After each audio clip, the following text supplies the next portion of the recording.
যাক বাবা, অবশেষে তোমার ঘুম ভাঙলো দেখছি। হ্যাঁ, ঘুম হলো আমার। তুমি কি কিছু বলবে? হ্যাঁ, বলবো তো। বলছিলাম, আমাকে একবার আহ, একটা সাইকোলজিক্যাল ডক্টর দেখালে কেমন হয় বলো তো? Psychological doctor? কেন?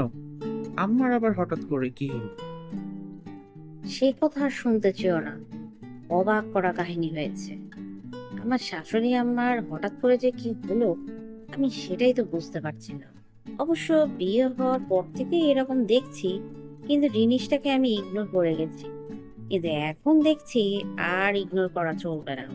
এটা আসলেই আমার একটা মানসিক সমস্যা।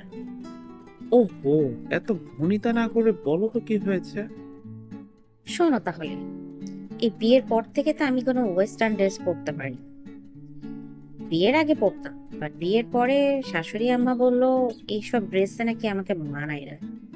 অথচ তোমার ছোট বোন যখন ওয়েস্টার্ন ড্রেস পরে, তখন আম্মা তো প্রশংসায় পঞ্চমুখ হয়ে যায়। এর কারণটা বুঝলাম না। আবার এই গতকালকেই দেখো না, আমি পোলাও রান্না করেছি, মাংস রান্না করেছি, তার মুখে নাকি মজাই লাগেনি। অথচ আজকে আবার তোমার ছোট বোন সেই পোলাও মাংস রান্না করেছে, তার মুখে নাকি মজা লাগছে। শুধু কি তাই, একই ওয়াশিং মেশিনে আমি কাপড় কাচলে তোমার আম্মা বলে কাপড়ের ময়লা যেমন তেমনই আছে।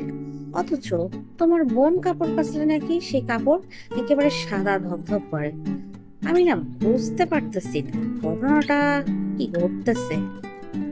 ওহো, এই সকাল সকালে না বউ শাশুড়ির কাহিনী শুনতে শুনতে শুনতে শুনতে জীবনটা শেষ আমার। ভারী আজব তো। রাগ করছো কেন?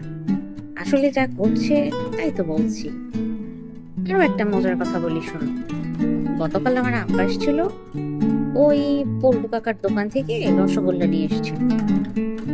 শাশুড়ি আমার মুখে না কি ওই মিষ্টি মজা লাগেনি। আজকে সকালবেলায় তোমার বোনের হাজবেন্ড, সে যখন ওই সেম দোকান থেকে রসগোল্লা এনেছে, তখন আমার মুখে না সেই সুস্বাদু লেগেছে। আমি তো নিজেই কনফিউজড হয়ে যাচ্ছি, আমার মধ্যে দুইটা ক্যারেক্টার কিভাবে আসলো। আমার বেলায় একরকম, ননদিনীর বেলায় আর এক রকম। ঘটনাটা কি?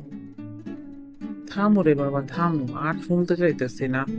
তোমাদের এই বউ শাশুড়ি ননদ এই তিনটার মাঝখানে আমি মনে হয় প্রতিদিন ওই ব্লান্ডার মেশিনে যেমন জুস হয় এই জুসের মতন পিসের মতো। একবার তুমি কমপ্লেন করো, একবার আমার বোন কমপ্লেন করে, একবার আমার আম্মা কমপ্লেন করে। আরে ভাই, আমিও তো একটা মানুষ, এত কমপ্লেন করলে আমি কারটা শুনবো আর কারটাই বা সমাধান করবো? আর আমি তো কোনো সমস্যাই দেখি না, তোমরা থেকে আমি একটা সমস্যা দেখো, আল্লাহ মাবুদ জানে। এই শোনো, এই সকাল সকাল না তোমার সাথে ঝগড়া করার কোনো মুড আমার নাই। তুমি আজকেই আমাকে কোনো সাইকোলজিক্যাল ডক্টরের কাছে নিয়ে যাবা। আমি যা যা বললাম ডক্টরকে এগুলা খুলে বলবা, মনে থাকা যাবে। হায় আল্লাহ, ওই আর যাবো এদের যন্ত্রণায়।